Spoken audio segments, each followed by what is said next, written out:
antifrizimizning ranglari qip-qizil bo'lib turibdi. Lekin bu antifrizda gradus yo'q. Mana hozir olamiz. Keyin o'zimizning gradusomer degan apparatimiz bor. Shuga tomchilatamiz. Gradusni o'lchab ko'rish uchun.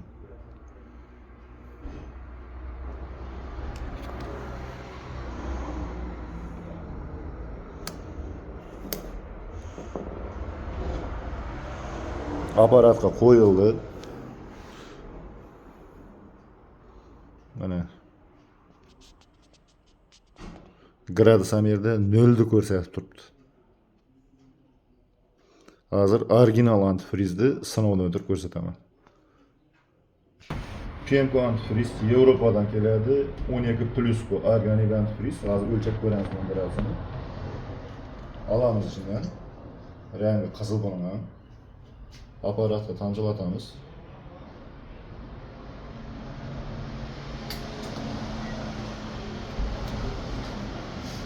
Apparat bilamiz asta.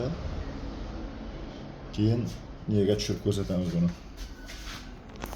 Gradusomerda.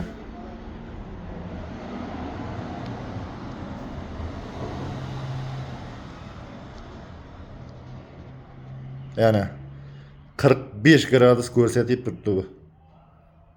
Yani shu antifrizning gradusi bo'ladi. Rangi qizil yoki yashil bo'lib toza ko'rinib turgani bilan ichindagi molekulalar o'lib qolishi mumkin. Shuning uchun ana shunday tekshirib ko'rib, keyin olgan yaxshi.